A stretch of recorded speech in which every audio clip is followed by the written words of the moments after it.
Meu nome é Lauren. Fui demitida sob a alegação de proteger minha própria irmã, ironicamente, sem que eles soubessem que eu secretamente detinha a totalidade da empresa para a qual trabalhavam. 3 pessoas orquestraram minha demissão: minha irmã, minha chefe e meu então melhor amigo. Eles sorriram enquanto me despojavam do meu crachá, como se eu fosse lixo a ser descartado. Mantive-me em silêncio, apenas os encarei, segurando um sorriso, pois o que eles ignoravam era que acabavam de demitir sua verdadeira proprietária. 6 meses atrás, eu era apenas Lauren, a menina do TI que consertava impressoras quebradas e não recebia nenhum respeito.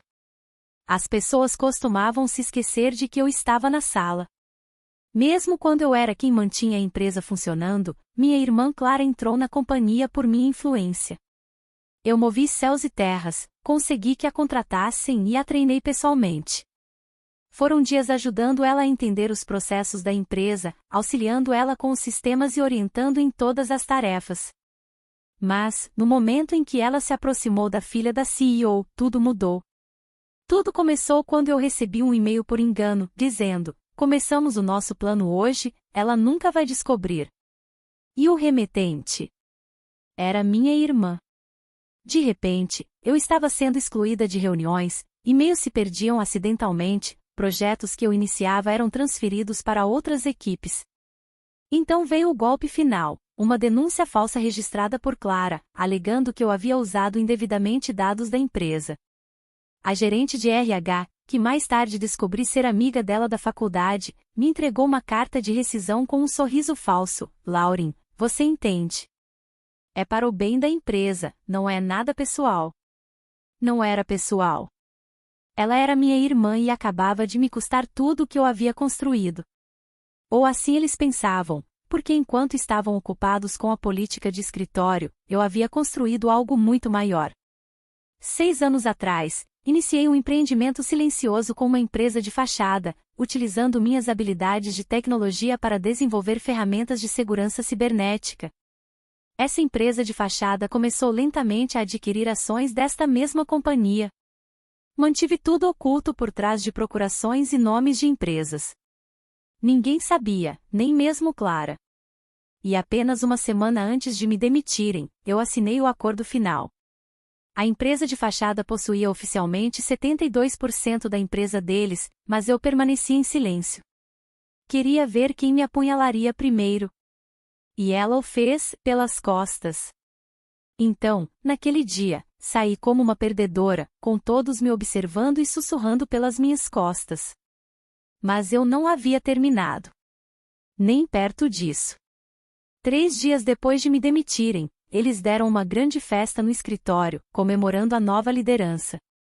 Clara entrou vestindo um vestido de $2.000, como se fosse dona do lugar.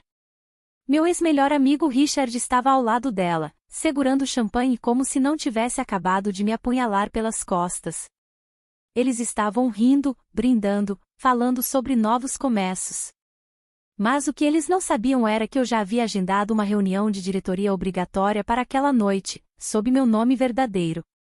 Exatamente às 19h01, todos os executivos seniores receberam um alerta: revisão emergencial de propriedade, comparecimento obrigatório. Clara estava confusa. Por que o conselho está convocando uma reunião sem me consultar? Richard disse: "Talvez seja sobre sua promoção. Você está prestes a ser oficialmente nomeada diretora de tecnologia." Ela sorriu. Mas esse sorriso não duraria.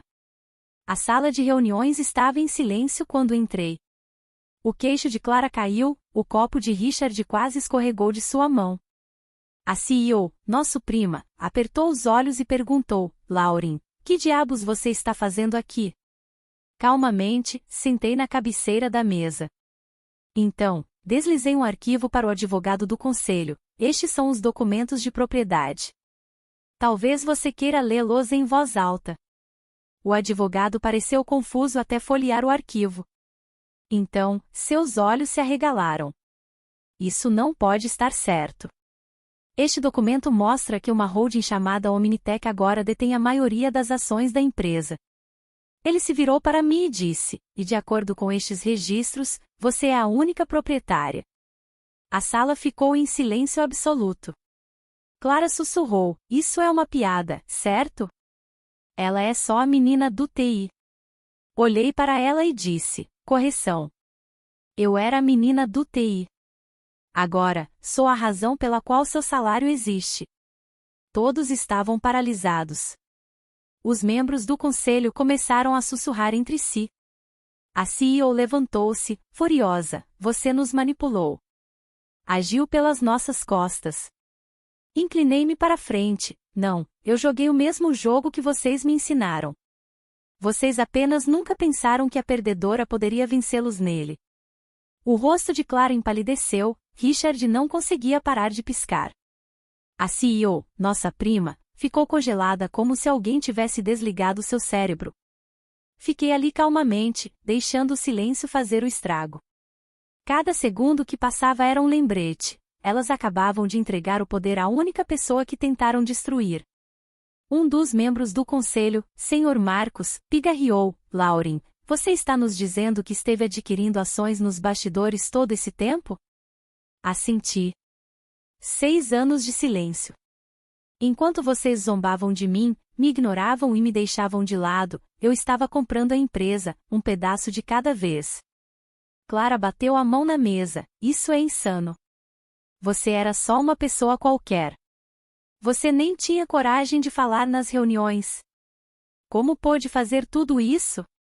Olhei diretamente para ela: "Porque eu não perdi tempo jogando joguinhos de escritório enquanto você perseguia títulos. Eu estava construindo um império." O advogado do conselho confirmou tudo: todos os documentos são legais, válidos e irreversíveis. E então eu soltei a segunda bomba para eles: "Não estou aqui apenas para ser o dono da empresa. Estou aqui para fazer mudanças."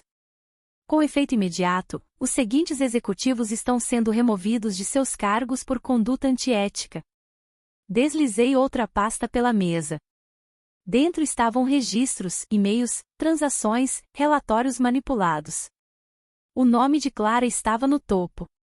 Ela pegou a pasta, folheou-a em pânico e gritou: "Você está fazendo isso porque está com ciúmes, porque eu subi."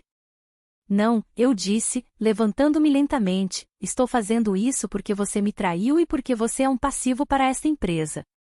Richard se intrometeu, suando: "Lauren, nós somos amigos. Vamos lá. Não faça isso." Virei-me para ele, minha voz calma, mas firme: "Amigos se vendem por uma promoção rápida. Você poderia ter se afastado de toda essa sujeira. Mas, em vez disso, você se juntou a elas." Ele não disse mais nada. O conselho não teve escolha. Minha porcentagem de propriedade me dava poder de voto total. Em minutos, eu os havia removido de seus cargos. Mas eu não havia terminado. Peguei minha pasta e retirei 3 cartas lacradas. Entreguei uma para Clara, uma para Richard e uma para minha prima. Considerem estes seus pagamentos finais. Indenização incluída. Vocês estão oficialmente fora. A voz de Clara falhou: "Você não pode fazer isso. Você não pode simplesmente nos apagar." Olhei-a nos olhos: "Você me demitiu para se proteger. Agora, estou apenas retribuindo o favor." Saí daquela sala de reuniões com todos os olhos me seguindo. Mas ao chegar à porta, parei e disse uma última coisa: "E aquele retiro da empresa no próximo mês em Kyoto ainda vai acontecer, só que sem vocês." Mas o que eles fizeram a seguir mudou tudo. Eu pensei que havia acabado. Pensei que demiti-los seria o fim. Mas eu não tinha ideia do quão longe eles estavam dispostos a ir para me destruir. 4 dias depois, comecei a receber ligações estranhas. Ninguém falava, apenas silêncio do outro lado. Então, os e-mails começaram a chegar. Ameaças anônimas, processos falsos, alegações ridículas sobre fraude na empresa. A princípio, ignorei, pensando que era apenas ruído. Mas então alguém invadiu meu apartamento. Nada foi roubado, mas meu laptop estava aberto, arquivos haviam sido acessados. Era uma mensagem. Verifiquei as imagens de segurança. Alguém havia usado meu antigo cartão de acesso, o mesmo que eu usava quando era apenas a menina do TI. Apenas 2 pessoas ainda tinham acesso àquele sistema de cartão, Clara e Richard. Eu sabia que eles estavam por trás disso. Mas o que eu não sabia era o quão desesperados eles haviam se tornado. Descobri mais tarde que, depois que os demiti, Clara tentou lançar sua própria empresa de tecnologia usando arquivos roubados da companhia. Mas quando os investidores fizeram uma verificação de antecedentes, encontraram um escândalo. Ninguém queria se envolver com ela. Ela foi banida. E Richard, ele rastejou de volta para um concorrente, implorando por um emprego. Mas, de alguma forma, todas as empresas já sabiam o que ele havia feito. Eles pensaram que eu tinha vazado as informações, mas eu não havia dito uma palavra. Eles estavam caindo, desmoronando, e me culpavam por tudo. Mas a culpa toda foi deles mesmos. Então, eles elaboraram um plano final, um plano para me derrubar completamente. Aconteceu na reunião anual de acionistas da empresa, a minha primeira como proprietária majoritária. Tudo estava perfeito, a apresentação, os números, os lucros haviam disparado desde que eu assumi. Mas assim que subi ao palco, alguém gritou do fundo: Lauren Rogers é uma fraude. Ela roubou esta empresa. Era Clara. No meio de centenas de acionistas, membros do conselho e imprensa, ela se aproximou segurando um arquivo grosso na mão. Isto, disse ela, agitando o arquivo, prova que a holding de Lauren usou software roubado e empresas de fachada falsas. Ela não possui esta empresa legalmente. A sala ficou em silêncio. Todos se viraram para mim. Um único erro e eu poderia perder tudo, minha reputação, minha empresa, tudo o que construí. O moderador se virou para mim e disse: Senhora Rogers, tem alguma resposta? Caminhei até o microfone, calma, fria. Então sorri.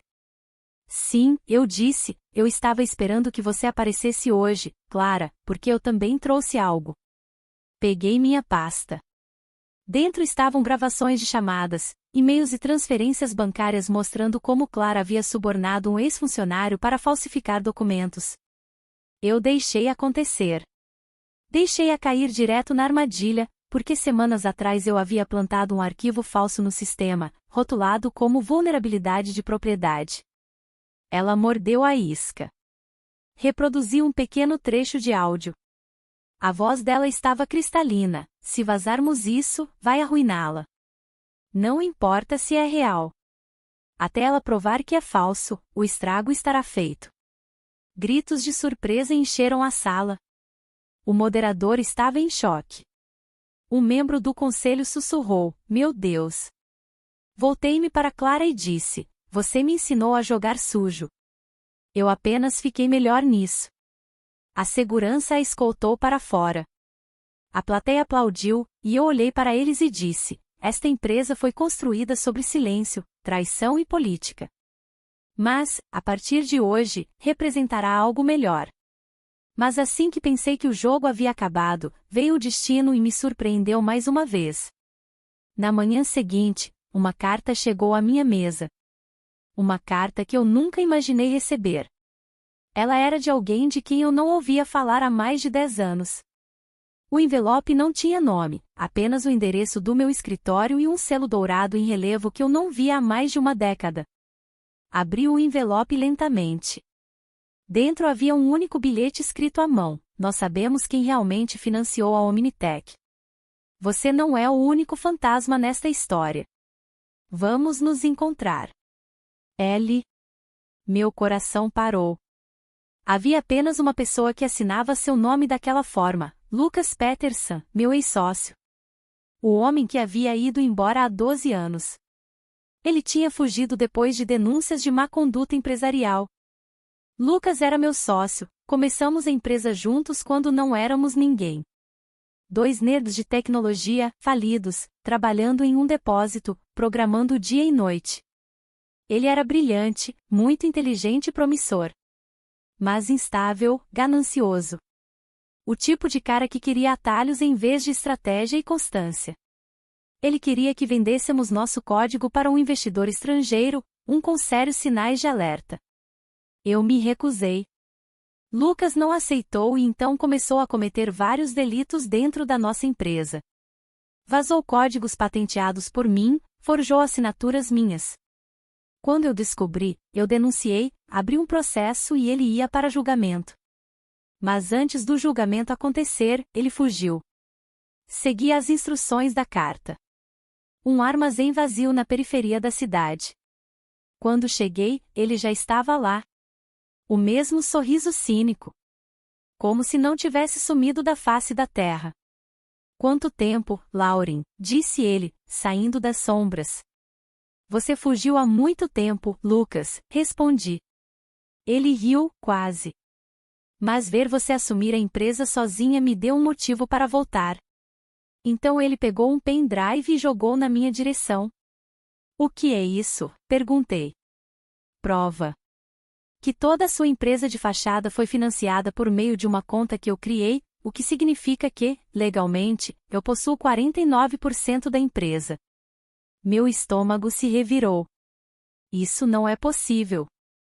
Não só é possível como é real. E agora eu quero entrar. Metade dos lucros, metade do poder ou eu vazo tudo. O conselho, a mídia, seus investidores, todos. Senti como se o chão tivesse sumido sob meus pés.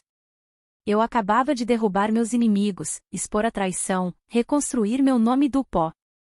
E agora o fantasma do meu passado havia retornado para reivindicar metade do meu império. Olhei para ele, calma. Então sorri. Você não voltou pelo poder. Você voltou porque está falido. Seu sorriso desapareceu. Você não teria esperado 12 anos se estivesse bem. Você não tem nada. Esse pendrive é um blefe. Ele deu um passo à frente, a voz baixa. Quer apostar? Então eu entreguei a ele uma pasta. Eu já sabia que você estava vivo. Estive rastreando a conta que você usou para financiar a empresa e a comprei há 6 meses. Seus olhos se arregalaram. Eu consegui na justiça, legalmente, que seu nome fosse separado da nossa empresa quando você fugiu. Ou você pensou que os processos simplesmente acabariam porque você foi embora? Você não possui 49% de nada. Você é apenas um fantasma. Luzes de segurança piscaram. Minha equipe jurídica particular entrou. Lucas recuou. Você armou para mim. Não, eu disse, eu terminei a história que você tentou apagar. Enquanto ele era escoltado para fora, fiquei ali, respirando fundo. Eu não tinha mais família, nem amigos do velho mundo, mas tinha paz, e isso não tinha preço. De volta ao meu escritório, pendurei um novo quadro na parede que dizia: eles me demitiram, mas eu era dona de tudo para o que trabalhavam. Abaixo, adicionei outra linha, e quando o fantasma voltou, eu o enterrei também. Porque às vezes a vingança não é barulhenta. É apenas permanente. A vida dá muitas voltas. Às vezes acreditamos na amizade de algumas pessoas, mas acabamos nos surpreendendo com a traição dolorosa. Apesar disso, o mais importante é reconhecer e superar. Lauren soube dar a volta por cima apesar das traições. Você já passou por algo parecido? Nos conte aqui nos comentários, vamos adorar ouvir. Se você gostou dessa história, por favor curta e compartilhe esse vídeo e se inscreva no canal para mais histórias surpreendentes.